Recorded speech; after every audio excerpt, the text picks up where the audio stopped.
Welcome to the second day of the inaugural edition of the International Security Conference for Africa. My name is Dan Ampisi, and it is an honor to be the Director of Ceremonies for today. Without further ado, I would like to call on the moderator for this panel, who will then introduce our esteemed speakers. Please help me welcome on stage our moderator, Mr. Chukwemeka Fred Agbata. Thank you. Good morning. Yeah, let's feel some energy. It's a great pleasure to be here and to moderate this session. It gives me a lot of joy. So without further ado, I'd like to welcome my esteemed panelists.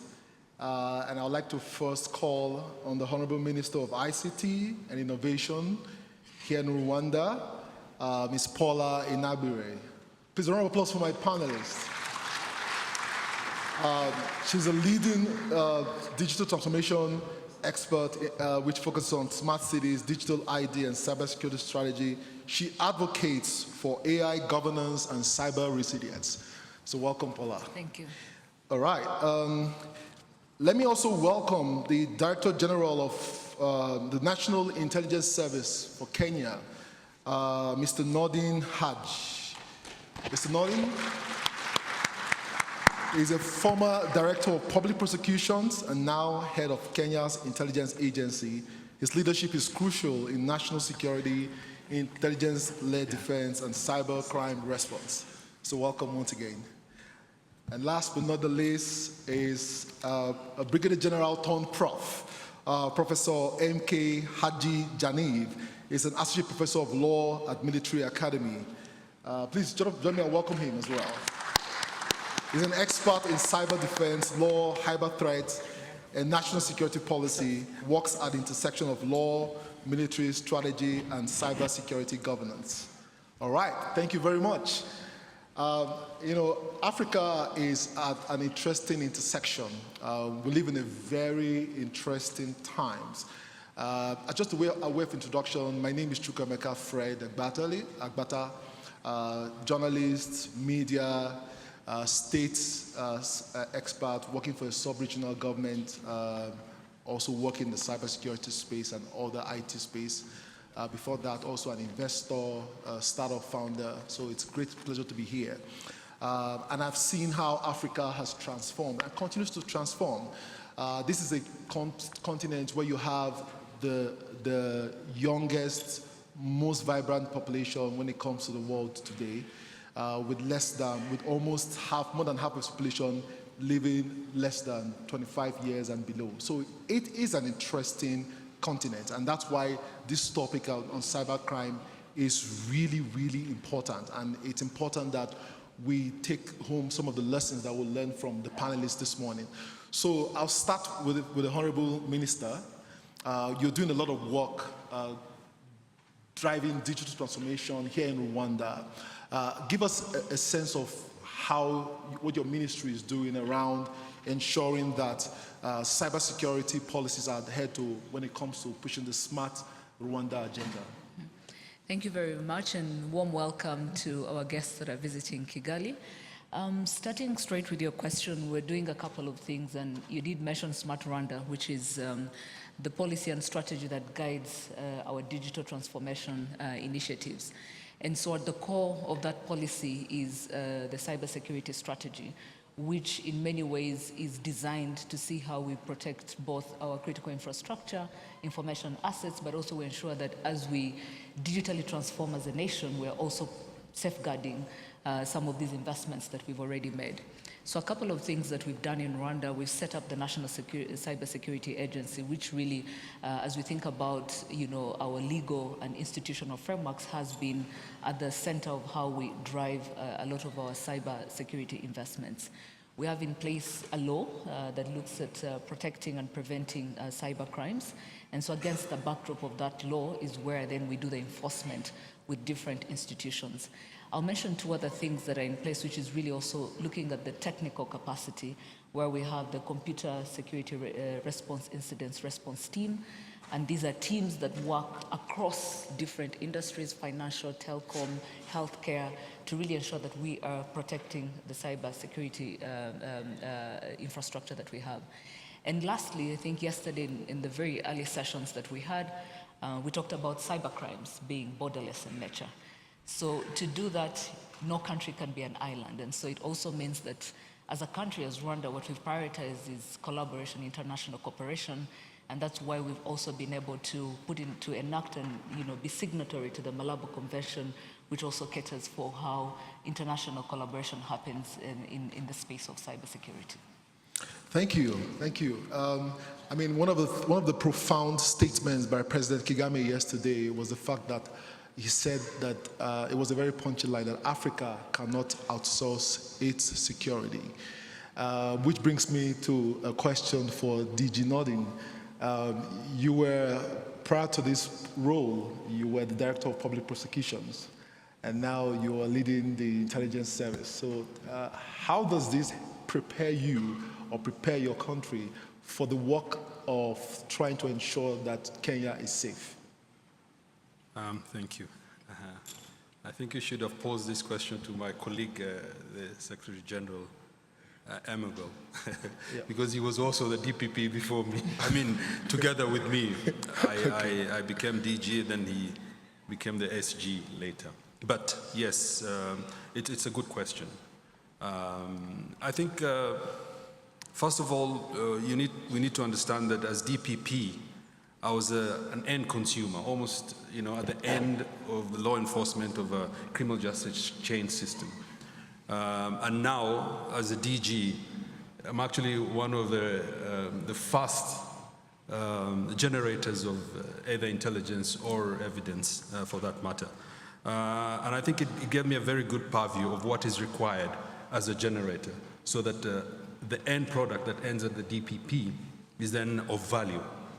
And we had been struggling for a long time to convert intelligence into evidence. But now, with hindsight, I'm able to see the need of trying to ensure that the intelligence that is generated is of value to the law enforcers, and at the end is of value for the prosecutor and the judiciary at the end of it. So it has brought a lot of insight into how best we can adjust and ensure that as intelligence organization, we add more value to the end product that goes to the public prosecutor and also to the judiciary. And this has therefore allowed us to bring about quite a number of changes in the structure of intelligence and how best we bring in expertise that adds value into the intelligence that eventually is being used in the criminal justice system. And it adds more value, especially when it comes to cybersecurity, because then you understand what the laws are. A lot of the times, the intelligence officers do not understand the legislation effectively. So even when you get the intelligence, you're not sure about how best it can be applied moving forward. What we've done is we have now brought in a lot of former prosecutors that were working with me, who've now been trained to become intelligence officers and have the skills of ensuring that the intelligence that we generate is actually of a lot of value to the end consumer, who is probably either the police or the Director of Public Prosecutions. All right. Minister Paula mentioned about the fact that Rwanda now has a law around cybersecurity. You mentioned legislation. And so which will take me to the next question for Prof. Africa, it's pretty interesting what goes on in Africa. We are a very huge continent, and that is both ways a blessing and also can be a challenge depending on because for example, Nigeria has a cybersecurity law as well, right? And of course, the data protection law, which then means that if you are a startup, for example, scaling your business from country to country, you may need to deal with different laws. So that brings me to the question for Prof. Prof, I'd like to know from your take, how critical is a robust legislation for tackling cybercrime, especially on a continent like Africa? Well, thank you very much. I first would like to thank the organizers to allow me to address this distinguished audience and to basically discuss this important subject that tackles not just Africa but the whole world and the whole society, I would say, because we are now at the point where we... Sorry, Prof, can you move the mic a bit closer? Okay, sorry. We are now at the point where we are in transformative phase, that is basically being contested by these transformative technologies, and this all affects how we approach critical infrastructures and how do we basically approach cyberspace. I completely agree with both of the previous speakers that this is a law enforcement problem, but I would also like to emphasize that this is more than law enforcement problem, it's also a national security problem, and here is why. I would mention just several cases. Just recent maybe that comes to my mind is and we just tackled this morning, it's a solar panel case that US claim that came from China, having certain devices that basically are sending data to certain servers, which means that the threat vectors have amplified their access, which requires basically all African states to reconsider their policies and the approach to cyberspace and cybersecurity governance. That would be said that I would also like to echo Rwanda's president's yesterday speech when he argued about strategic autonomy. And this is something that Rwanda and all other African states should consider when developing cyber governing policies with regards to the critical infrastructure protection. The reason is simple. We, I believe, have a little bit old-fashioned approach to cyberspace. And here is why. If you go and consider what are the workforce in the new digitalization, because there are three aspects of the digitalization. Those are the people, then the cybersecurity aspects, and then the digital tools. But if you go and look the workforce we are relying on cyberspace and cybersecurity, you would say that most of, I would say more than 90% of the countries rely on IT professionals. But hear me out. IT is 50% of the cyberspace. The rest is intelligence, national security, governance, and definitely policy. One of the problems that CrowdStrike incident happened a year ago was not an attack, but it actually was left hand didn't talk with the right hand. That is, the developers, the IT guys didn't talk with the policymakers, so they made an update that became a conflict to itself and blocked everything, actually create worldwide problems. With that being said, this basically urges all African states to reconsider this approach, and instead of just focusing on IT solutions, I'm not saying they are not important, but also to consider how they can bring in a proper policy, proper legislation, and of course proper threat assessment and intelligence.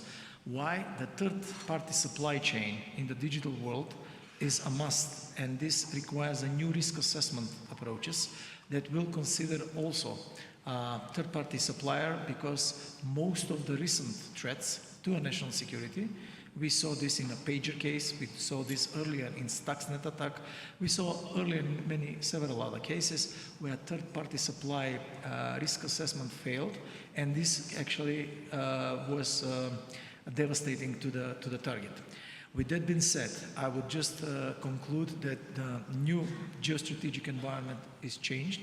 It's full of state actors, non-state actors, but also proxies and criminal syndicates that are trying to take advantage, and basically gain strategic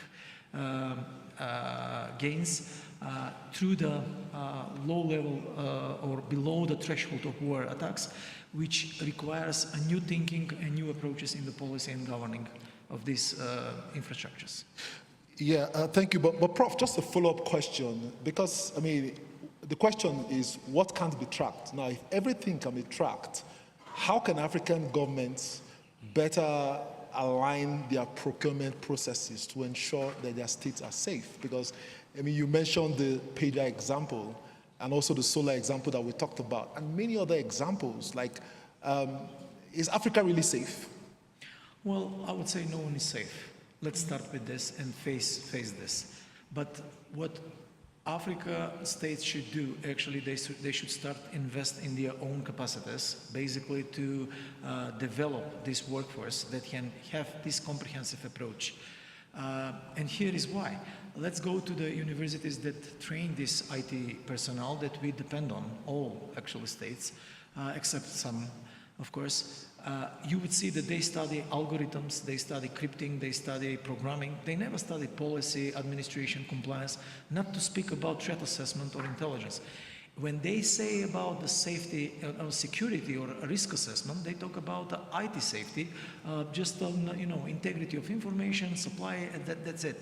But they don't have a clue about the real-life threat intelligence assessment, which basically is required. And this is why I said it's not no longer a profession that can be developed in blocks that we used to basically develop people for. So we need this, let's say, cross sectors, if I could say, comprehensive approach in the education and in training. And this is the first step. Second is to invest in its own, let's say, technology that will give certain autonomy.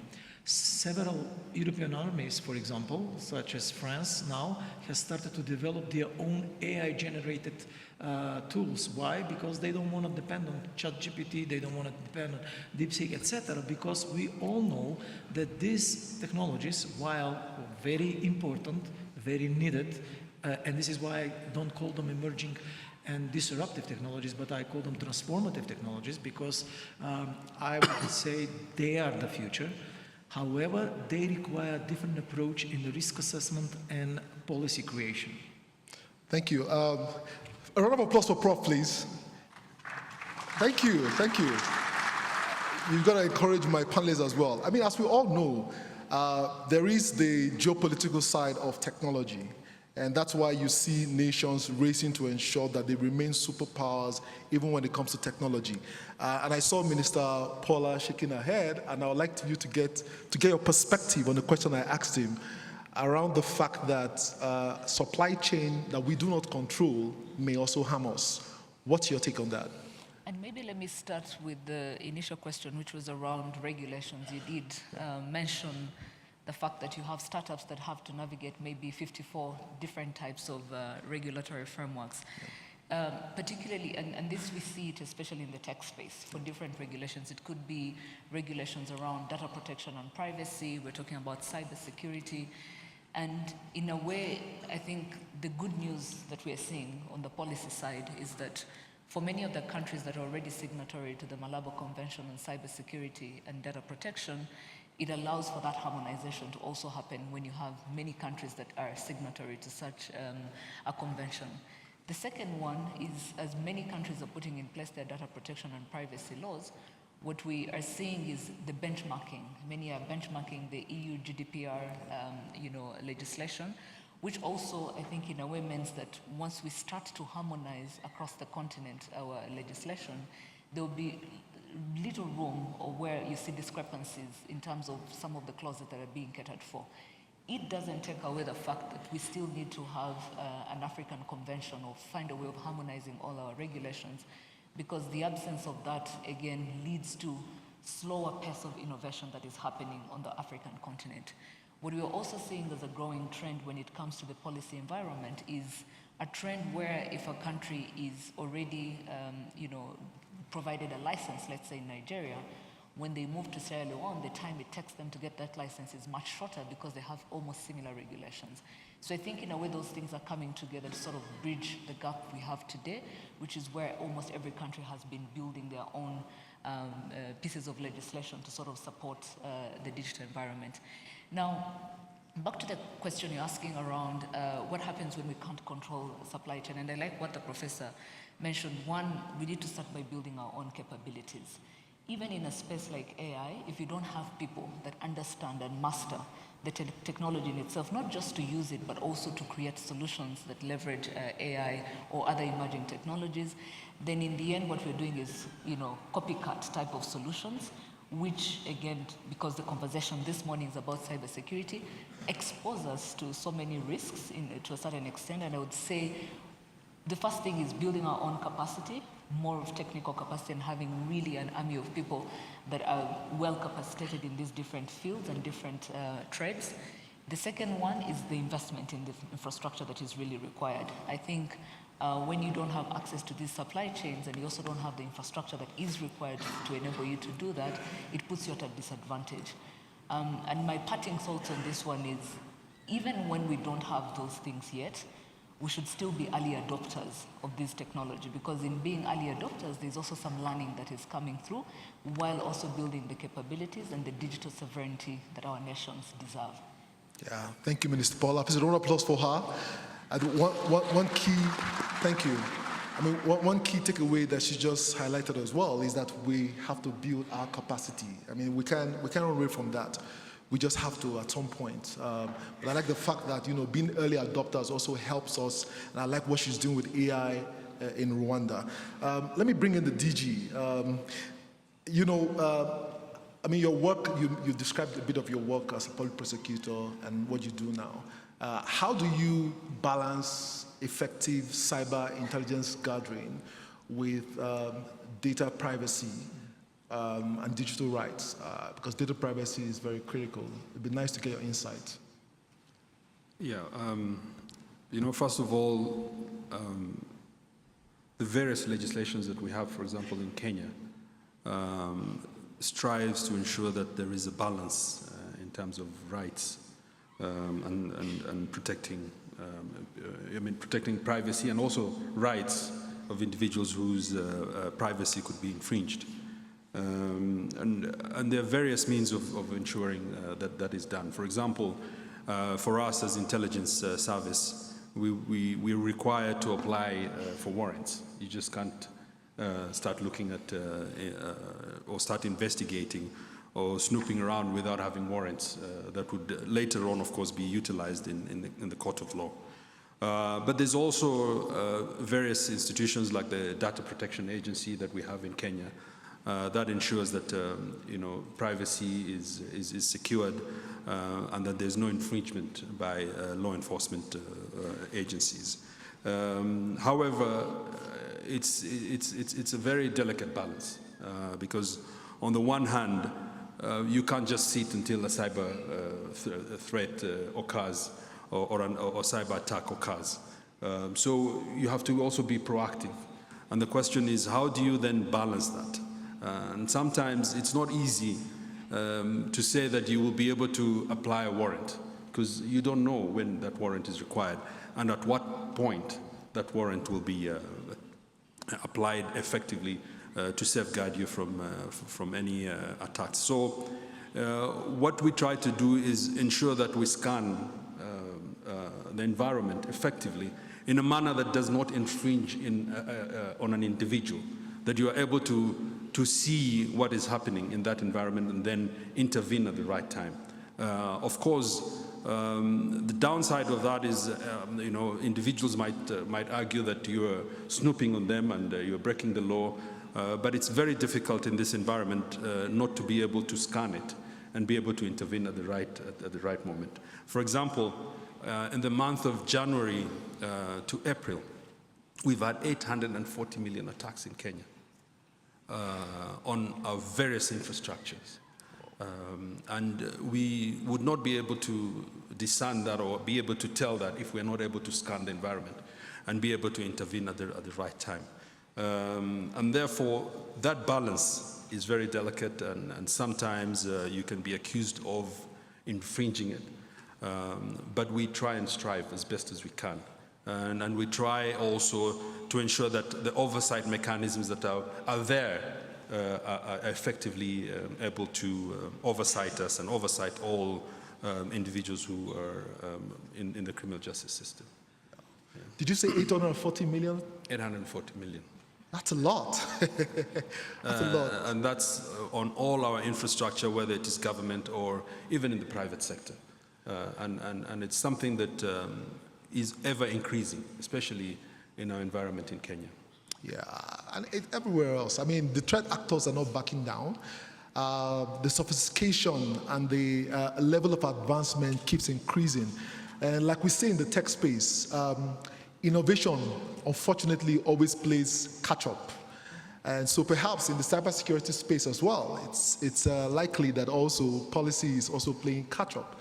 And, I just watched the Osama bin Laden documentary on Netflix, just released a couple of weeks ago.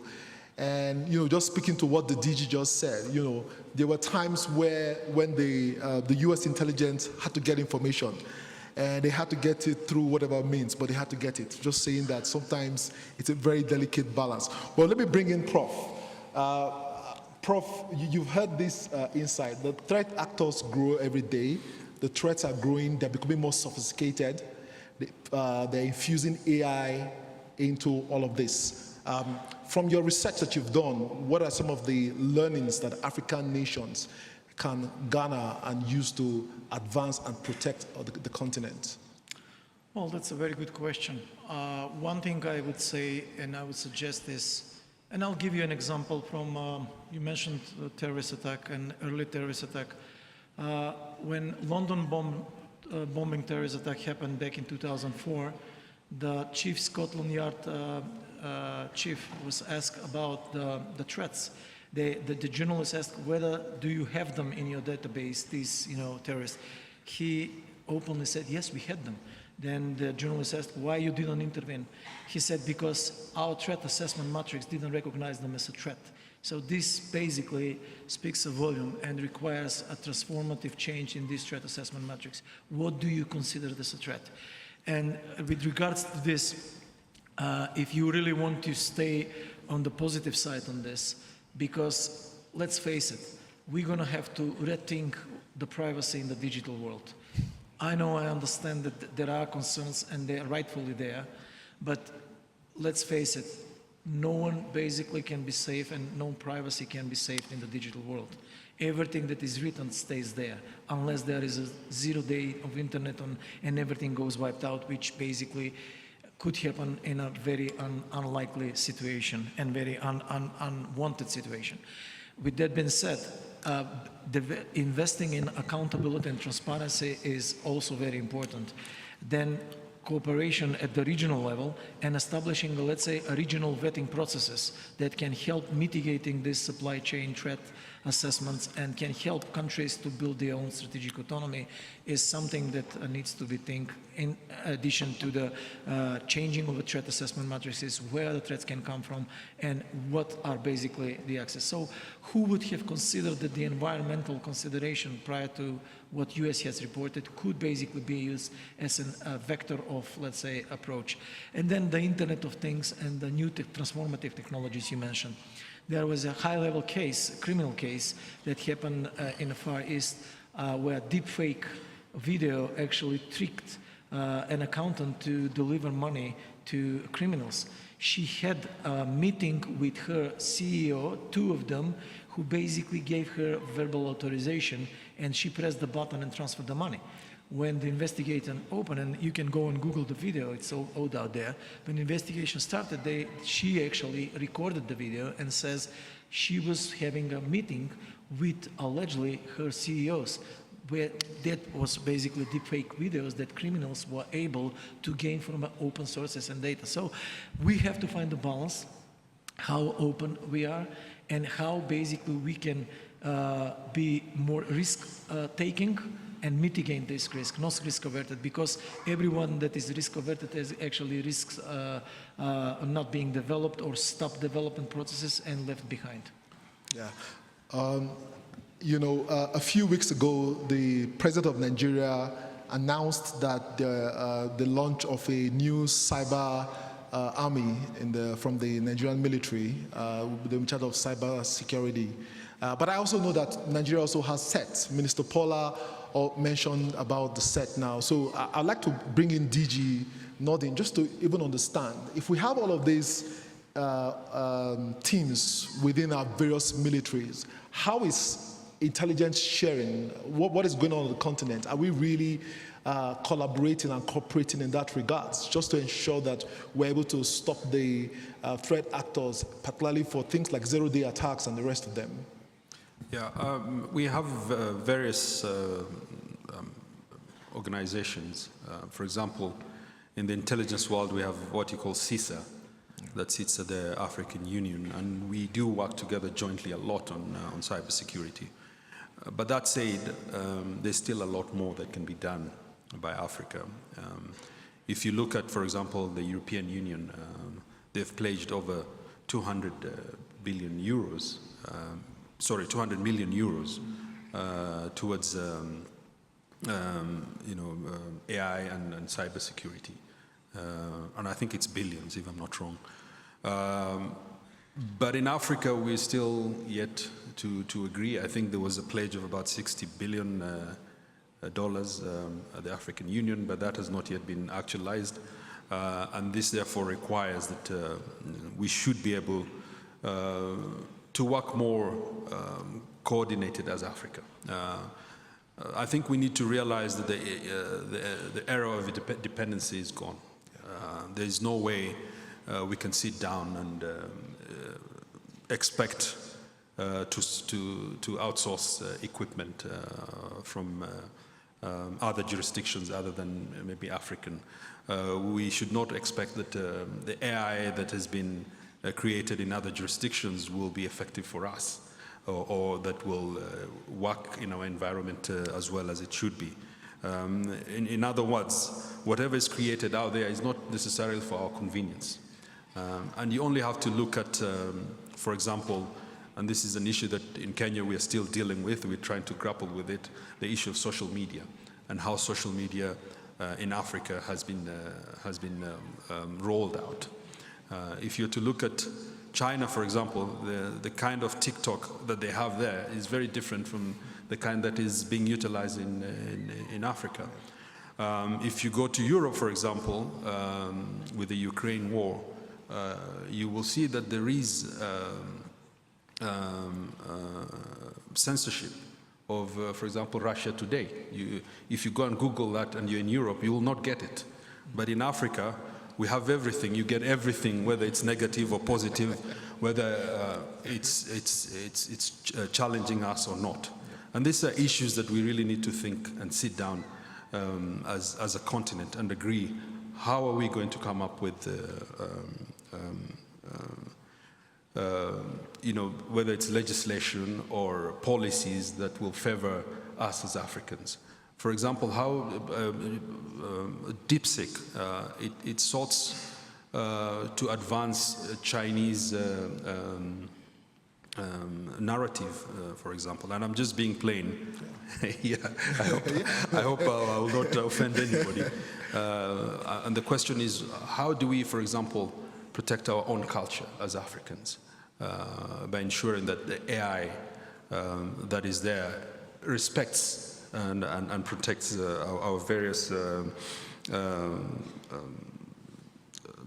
cultures that we have in Africa. So, in essence, we need to work together. We need to pull together as Africa, and that is the only way then we can have cyber sovereignty that respects the continent. And we are not a dumping in an area that each and every person can just come and do whatever they want with our cyber sovereignty. That's my take. Yeah, Digi was being blunt, but it's understandable. I also, I do a lot of AI, and I know how to ask AI very difficult questions. So when I pick DeepSeek, I know the kind of questions I will ask DeepSeek, and it has no answer. So don't worry, I understand that. And it just speaks to the fact that Africa needs to also see how we can develop technologies that respect and that are homegrown to us. And that's why I'll bring in Minister Paula at this point. Because of the work that you do around AI. Recently I was part of a team that visited some of the top cybersecurity companies in the US. And there we got to see firsthand how AI is changing the cybersecurity landscape in ways that many of us in this room who may not have experienced that may not be able to comprehend. And that's why 800 million attacks in just 1 year, which can only grow worse. And that's the reality. The reality for us in Africa is that we must understand these attacks are going to increase, and they're going to be AI-propelled DDoS attacks, malware attacks, phishing attacks. Minister Paula, of course we know AI has good sides. How do we balance this? Very good question, and maybe even to start with that, what we're seeing many agencies are doing is building AI cyber defense capabilities into their systems. One, To your point, when you look at how AI is being used to propagate different cyber crimes, the level of sophistication that we are seeing is really as a result of the use of AI for that. And so, if the bad actors are using AI to really propagate some of the crimes that they're doing, so should we on the defense side build these capabilities. And that's why I said early on, even if we didn't have the infrastructure or the talent, the first thing we need to do is even to be early adopters. And this is one clear scenario on how we can be early adopters in building AI-driven cyber defense capabilities. The second one is, and this was also around the question you asked around balancing. As we build digital systems, as we push for interoperability of these systems and these systems being able to talk together, we're also putting in place a zero trust framework, which means that by default, any system is not going to trust any other system or device that is logged onto it. And so you put in place the right security measures that ensure that you have a zero trust framework in how you're building these systems and the interoperability that comes with it. I know very early on in the last few years, as we're thinking about cybersecurity, one of the things as you build systems, one of the things we're emphasizing as a design principle is privacy by design or security by design. We're in an age where there's a lot of value that we can extract from using data to drive better services for our people. But also comes the question of what happens to misuse of this data, and that's where data privacy laws are in existence. I remember when we were putting in place our data protection and privacy law, it was really a constant balance, looking at all the clauses and figuring out, is this more punitive, or are we enabling more data to be used and leveraged to really drive better decision making, better services to our citizens? And so, again, the proof is always in the pudding when you start to test many of these things, and that's where you realize that for many countries, what you'll do is you'll think about aggregating data so that it can be used in a useful way, but at the same time also thinking about giving agency over the users to be the ones that decide when and how their personal data can get to be used. The main challenge many people are going to face is that then you give them a very long consent form, 3 pages, that they don't have time to read, and sometimes they're going to consent to things that they don't fully understand. So I think on our side, even as policymakers, it's how do we simplify what that means when someone is consenting to their data being used, so that we're driving economic value from that data, but at the same time making sure that we're putting in place the necessary safeguards for that. And maybe let me end on one thing, which is risk-based AI governance. It's also a new concept that we're seeing, a growing trend, where you're able to categorize your different AI systems and figure out the ones that will need to have stricter controls in place. And so it's not a one-size-fits-all on how you're applying these systems or governance measures, but you sort of figure out, and to your point, if it's critical infrastructure, if we're using AI, we know what the danger is going to be, but how do we make sure that we can also categorize these systems in a way that the ones that are the most exposed also have stricter governance controls? All right, thank you, Minister Paula. She mentioned something. I just want to just take, just see what the room looks like. How many of us in the room gets to read this long consent form? If you get to read it, let me just see your hand. Anyone here? Anyone here? 1, 2, okay, just a few. Okay, I hardly ever read it, so, but, to your point, how do we simplify that? But before I bring in the audience, because I believe that there will be some questions from the audience, I'm timing this. We're just about 30 minutes into this, but I'll take some questions from the audience. But Mr. Paul, I wanted to ask you a very practical question, extremely practical. It's around data privacy. So, and I use Rwanda, Nigeria, for example. We have the NDPR, like you said, which was fashioned after the GDPR. Okay, so the law is in existence, right? Many of the critical infrastructure, now I see that there's a shift happening now. But let's take a practical example where some government data is somewhere on AWS, right? And some judge in the US gives somebody some authority to access the data. What would Africa do? What would Africa do, or what would the nation do at that particular situation? That's a very good question. I think you need to start by determining what data do you allow to be on AWS, hosted outside the country.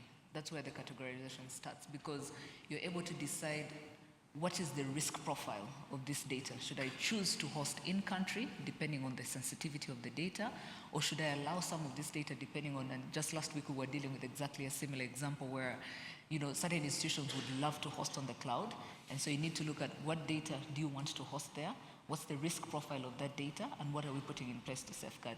But in a more practical way, I think this is similar to probably what happened to Nigeria and Twitter, you remember. I think when Nigeria said you cannot, you know, put measures and said unless you do X, Y, Z, you cannot continue to operate, and they stopped operating. Now, and Nigeria is a big country, so what it means is that no single country will be able to stand up to these you know, big tech companies on its own. This is where the voice of all of us is very important. And also to ensure that we're applying the same rules, because if Nigeria picks its own rule that is different from Rwanda or Senegal or Ghana, then that is where also we're not able to have one common voice. And then you go through the lengthy processes where you say, okay, why did the judge access this information? This goes against, you know, the contract that we signed, if there's any that was signed. And so it goes back and forth and there's nothing that is happening. So I don't think there's a straightforward answer to your question, because until we have that common voice, where and in fact even get to a point where we say, can we have AWS hosting on the African soil, so that even us, when we put our data, you're happy to send your data to Rwanda, I'm happy to send it to Nigeria, and then we know that the laws of the land will prevail when such incidents happen. Yeah. All right. You know, maybe I can, please, yes. From a very operational perspective, it's actually very, very, very, very frustrating when it comes to this issue of data. For example, when I was the DPP, we were prosecuting a lot of these cyber crimes and even what we call hate speech, a lot of it being propagated through you know, the cyberspace. But the amount of, for example, the legislation, we realized that the legislation that we had as Kenya was almost a cut and paste of either the UK or the American. Now, if you're to look at their legislation, it is very conducive for them because all these big techs are there, whether it's Facebook or WhatsApp or Instagram. And it gives the investigator a very high threshold to be able, first of all, to bring that evidence. So we, first of all, have put for ourselves a very high threshold. And you're required, for example, to get the evidence right from the tech company. Now, if somebody has done something through, say, WhatsApp or Facebook, we have to apply to these tech companies all the way in California. Sometimes they don't even bother to pick the phone. And you're stuck with the case in court for ages. At the end of it, then the prosecutor and the investigators are blamed for not being able to bring the evidence required to prosecute somebody who has committed a crime, or, for example, when it comes to hate speech or even defamation. In Kenya, it's becoming increasingly difficult to prosecute those cases because we cannot be able to get and reach that threshold that is required in that piece of legislation. And this has therefore required us to sit down and relook at a lot of the legislations. But then again, what the Honorable Minister was saying, it's also difficult to negotiate with some of these tech companies if we don't have a concerted effort jointly as Africa, going as one voice to say this is what is required. And this is why I said earlier that, you know, we really need to come together, pull together, and that's the only way then we can be able to assert ourselves in ensuring that we have a hold in our cyber sovereignty. Yeah, come together and pull together. Come together and pull together. You know, recently as well, Facebook was fined by a Nigerian agency, and guess their response? We're going to stop. That was their response. If you guys enforce this, we're going to stop. I never see them say that to EU or, you know, European Union when they find them. You know, they negotiate. But this one, they said, we're going to stop. I don't know what the case is now, but I know that because of how young Nigerians have come to depend so much on Facebook services, if they stop, everyone will go back to the government and say, no, government, you are incompetent, they can't stop because we love them, we use them. So it puts Africa at a very precarious situation. And that would also drive me, before I come to the audience after this question, that would drive me to a question to Prof. Prof, the DG mentioned that hate speech, disinformation, misinformation, even the minister mentioned that. Those are the challenges of using many of these digital platforms today. Do you think we can fully classify such attacks, especially when it's state-sponsored, as a form of war? And if yes, how do you think Africa, with its legislation, can better prepare and protect itself from this challenge? Well, first of all, let's be honest.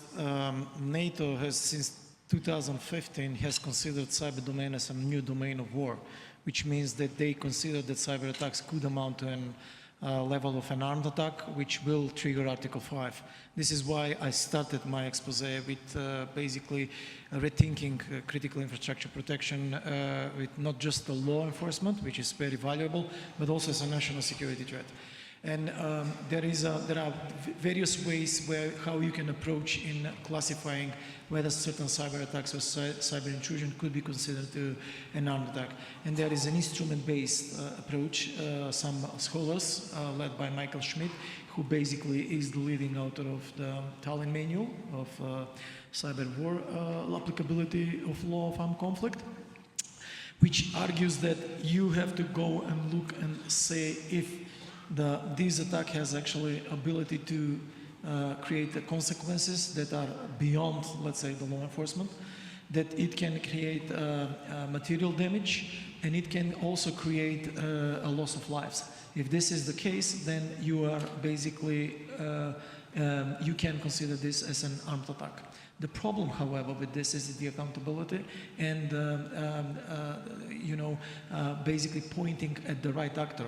How sure you are that basically the one that you are appointing is a state actor. Of course, there are various digital forensic ways where you can distill the form of attack, the level of attack, but you cannot be sure again.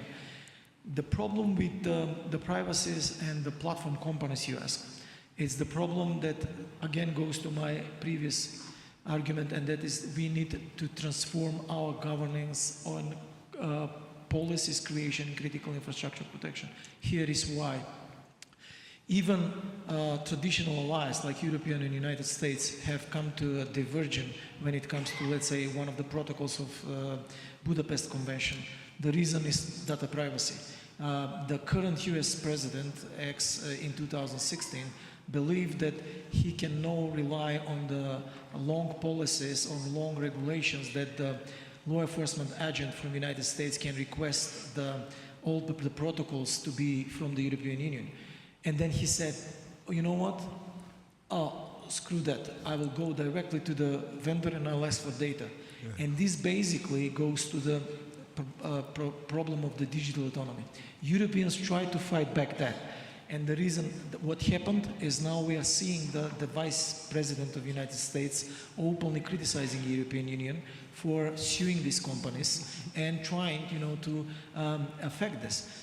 With that being said, this is basically another argument that we are in a very transformative age and that we really need to consider our policies and approaches to this. Thank you. So, if you allow me, I can talk about cybersecurity for the next 3 hours. There are lots of questions. I could ask Minister Paula about private sector collaboration. I could ask the DG, a couple of other questions. But let me ask the audience. Would anyone have any questions at this point? I see one gentleman there. Any questions? I see the gentleman here. Any other question? Okay, so maybe I'll take those two. And if I still have time, then I can take more. Please keep the gentleman. Thank you. Thank you so much for that wonderful panel. My name is Professor Frederick Ogenga from the Rongo University Center for Media, Democracy, Peace and Security in Kenya. My question goes to the entire panel, and I would like to understand, because we've heard much about intelligence gathering, but we all know that intelligence gathering relies on data. And of course, data is the fuel that drives AI. apart from other three very critical aspects like algorithms, microchips which compute the power of computers, and of course human intervention, because AI can also not be left to make independent decisions. So to what extent are we having strategies, whether they are in national strategies on AI or digital transformation strategies, that are considerate of the value of data sovereignty?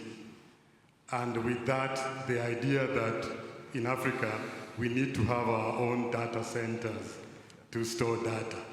But with that, also the ability for us to also come up with smart solutions, climate smart solutions, because data centers use a lot of electricity and they require cooling and therefore a lot of power and a lot of water. So I would want you to respond to those concerns. Thank you very much. Thank you. All right, we'll take the next question here. Gentlemen, please. Over here in the front. Oh, one at the back. Okay, go ahead, please. Okay, thank you. Thank you. I'm called Dr. Mumo Nzao from Kenya, visiting faculty, University of Rwanda. And I just wanted to draw our panel to what I want to call the bigger picture. And I think the bigger picture that everyone wants is stability. And stability has got two important predictors: order and liberty. And that's what I think DG was grappling with, the question of a fair balance between order and liberty as we try to get the stability that everyone wants. And I think these points not only to circumstantial and procedural issues, but also fundamental issues. How do we get our policymakers, our leaders, to go down to the people and tell them access, control, and matters of exploitation of these spaces have a bigger implication on stability, on the bigger picture?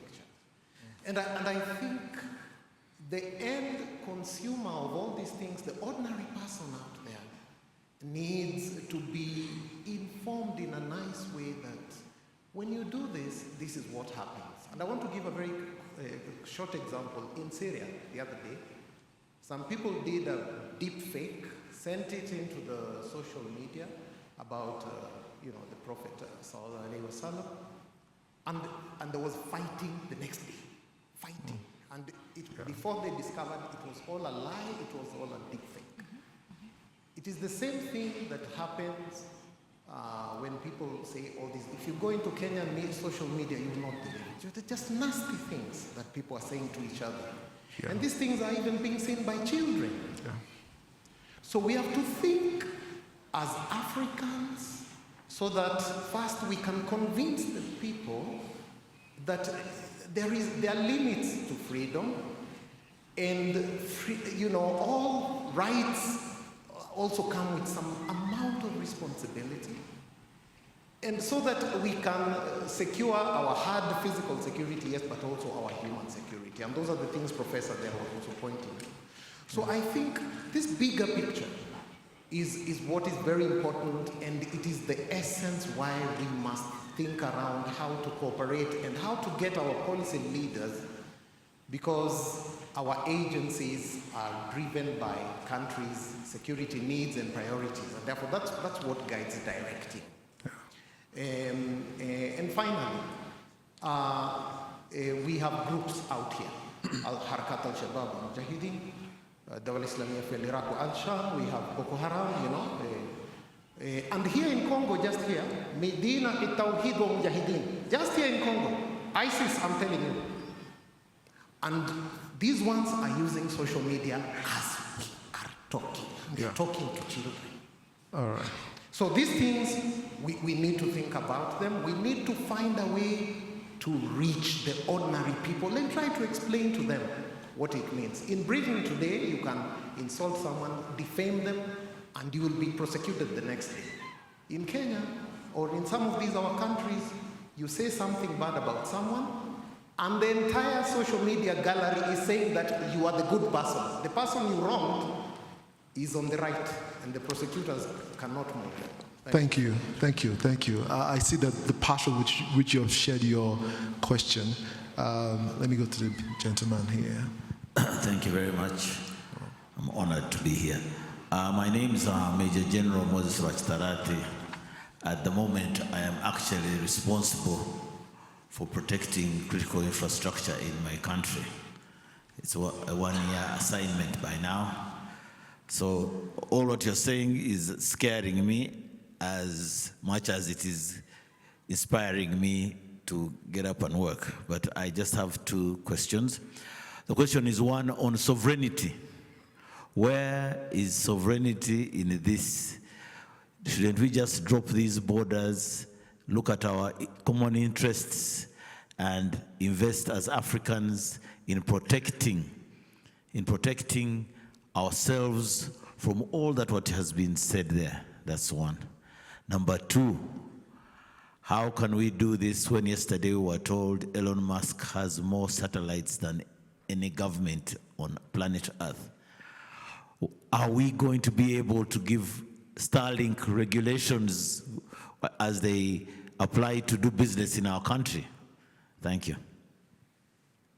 Okay, all right. So, Madam Minister, I'd like you to take the question on data sovereignty, and then the DG will take the other question. Thank you. I'll touch a little bit on some of the questions that have been asked. The first one around data, and you're very right. Data is the fuel for this AI economy, or even everything that we're discussing. What we're seeing, and I'll give you the example of Rwanda, where we've been able to put in place our national AI strategy. And at the backdrop of that is the different data strategies that we're developing for various institutions. Now, very soon, we're going to be adopting a data sharing policy. And what that is designed to do is to allow for sharing of this critical resource across different government institutions, but also to minimize the duplicated investment that was going to happen, because every institution would be investing in this data infrastructure that allows them to collect this data, make use of it, and deliver better services to the citizens. Now, as we think about that, there's the other question you asked, which was around data centers. Every country that you're going to go to on this continent is all looking to put in place a data center. And there are very many schools of thought out here. The first one is the big tech companies or the data center companies will tell you their countries were not going to build this data center because of the massive investment that is required. We would rather find regional hubs where they build in about 5 different places on the continent, and everyone in the region is able to access this data. But then it comes back to the question of sovereignty, where everyone is thinking about, I need to host this data, I need this infrastructure. And we also need to be able to define sovereignty if hosting your data in the country is a definition of it being much safer than if you're on the cloud. And I think those are the kind of questions we're always grappling with and trying to be able to educate people on what that really means. The other school of thought is where countries are coming together and saying, let's build this infrastructure. It's a critical asset. It's a national security priority. Let's invest in it as a country and have this infrastructure within our country. You mentioned the question around electricity, and I'm glad we have the chairperson of our Rwanda Atomic Energy Board, because we've been having these conversations around AI, the amount of data that AI needs for you to be able to, test these models. And when you look at the electricity needs that we have, I mean, for Rwanda, we're very privileged that today our electrification rate is, close to 80%. But then when you start to think about the industries that need, and this is just household electrification, but when you think about the industries that are going to need this critical resource that is electricity, including AI-enabled data centers, it's massive amounts of electricity that are needed. What we've done in East Africa, there's the East African Power Pool, where if any country has excess capacity and the other country is in need of it, they're able to use that. That's more of a short to medium term intervention. But also what we are doing, similar to many countries on the continent, I'm sure for many of you in the audience you can speak to that, is creating nuclear power plants that can allow us to, get this sustainable electricity that is required.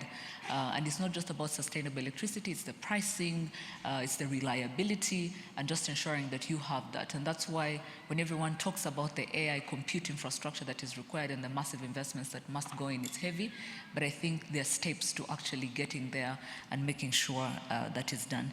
Let me respond to one very last question that was asked by the gentleman in the back, which was really around, and you're very right, we probably didn't emphasize it very much. We've talked about the governance, the legal structures, we've talked about the international cooperation that is needed, the technical capabilities that we need to put in place. Maybe what we didn't emphasize is the need to even educate our people, because they must be the first ones to be able to even safeguard the use of the digital tools that they're being provided. That's why you're seeing even countries like Rwanda, when it comes to, we've put in place the child online protection policy, because as we mainstream digital tools in schools, we also understand the dangers that are out there and why it's important to ensure that these young people of ours are empowered, one, to protect themselves, but also as we put in place the technical capabilities to do exactly that. But again, I think we can't overemphasize why it's important to ensure that public awareness, sensitization is very important, to ensure that as they're given access to these things comes also the responsibility to be able to protect themselves. Thank you, Minister Paula.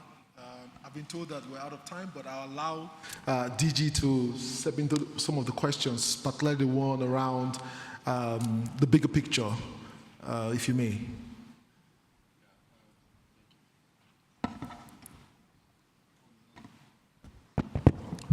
On the issue of the big picture, I think, again, it takes us back to how we define what sovereignty is for all of us.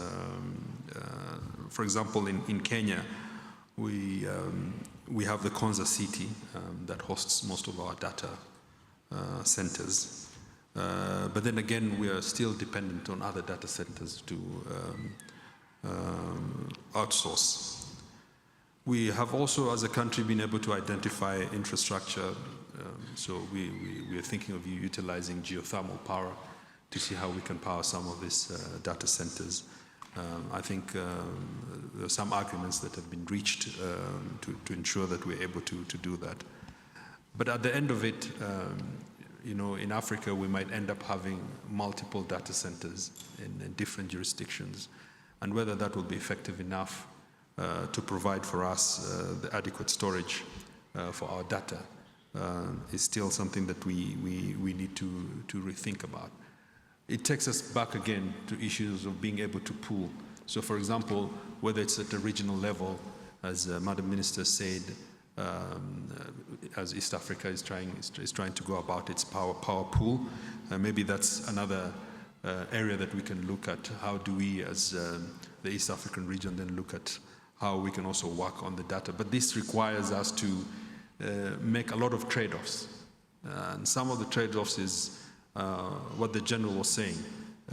We probably need to think: do we drop some of these borders that we have? Are they then be able to get the cyber sovereignty? Maybe not the physical borders, but at a cyber level. Maybe those are the things that we need to look at as a big picture, as a bigger picture. The issue of stability and order and liberty, I think I was a bit relieved that the doctor from Kenya is sober. Because in Kenya we have on this issue it's really hot, and it's not easy to get. I think the professor and the doctor who are asking questions, maybe these are people I should be looking for to see how we can work together. Because the issue of order, liberty, and stability, and people feel that. If you want to bring some sort of order in the cyberspace, especially when it comes to social media, it means that you're infringing on their rights, and they do not seem to realize that they're also infringing on other people's rights. And a lot of people look at it from a political point of view. But what we've seen is that some of these applications actually unregulated have huge negative impact on families. Yep. We've had school-going children who've been cyberbullied, killing themselves, committing suicide. For example, in Kenya, we were doing research, and a lot of people who are utilizing this space have a lot of them are suffering with mental health issues. And these are things that we need to look at. I've seen that you're looking at the time. But yes, the issue of Starlink, that is also something that we're grappling with. And we have also asked that if they are to come, then they have to follow the regulations. For example, we realize that if we allow Starlink into Kenya, a company like Safaricom, which in Kenya is one of the the flagships of Kenyan technology, also might go under. Yeah. So we really need to. I mean, in Kenya, we're really grappling on how do we ensure that this new technology is well picked up and that it doesn't become as disruptive as we can see it being. Thank you. I'm sorry for. Yeah, in Nigeria, we allowed Starlink, and right now is the second biggest ISP. Yeah, it's huge. And guess what? Very little boots on the ground. So that's the interesting thing. And also, there isn't much revenue that it's generating for. Yeah. that's the other thing. But I'd just like to get your insight on, data sovereignty quickly, things like around big tech, as your parting comment. Well, I would say that definitely we need to rethink these policies, and we need to admit that what we considered to be a liberal democratic approach is no longer applicable to a certain degree. And I think that one of the leaders in this process that proliferated rightfully the approach to liberal democracy are now doing this. I mean, take the Snowden case, take the other cases, or even consider what happened in Germany. The court found that one of the AI tools that law enforcement was using was basically become biased against certain ethnicities. So they basically were at odds in prosecuting this because allegedly the AI was selecting or profiling certain cases based on the ethnicity which was the algorithm. So the court actually ordered re-evaluation on this. All of this speaks volumes about how data is important. But one of the countries that actually started to think early in this, it was China, the first country that ever embedded the data strategy. And then in the criminal world, if you want to, like money laundering, there is a now trend of data laundering on the dark web, where basically hackers can attack data-rich institutions such as health funds, catasters, and all data. So you can have all the protection in your agencies as you want to, but if you're not basically considering who basically owns what data are available there, then this data can be reached by these criminals and then trade off or sell for, let's say, and the countries can just go buy them, as you can hire hackers for, let's say, do the job for you. And this goes back to my very first comment that the geostrategic landscape is rapidly changing, and it's changed, and it's full of various actors with various agendas. So this is why we need to reconsider all that. With the data sovereignty, definitely we're going to need to reconsider this, and we have to admit that we have to sacrifice some sort of what we consider was a democratic approach in governing. Amazing. Ladies and gentlemen, please round of applause for Prof and my panelists. For sure, I mean, if you allow us here, we will speak for another 2 hours. I mean, there are lots of questions to ask. Prof talked about crypto and how the crypto world is also, well, you could say fueling in a way what is happening. But, there's so much to talk about. I mean, the take home is that, Africa, all of us here in this room, intelligence chiefs, national intelligence directors, and all that we do, we cannot underestimate what is going on in the cyberspace. And that is why, things like this little piece of device in my hand is controlling our world with all the algorithms. Our lives every day is growing dependent on this. So the question is, how can we as Africans ensure that while we enjoy these tools, they don't rule us and they don't crash our countries and our economies? So on this note, I'd like to thank you very much. Thank you, Minister Paula. Thank you, DG, and thank you, Prof, for this time. Please, once again, round of applause for them. Thank you so much. Thank you.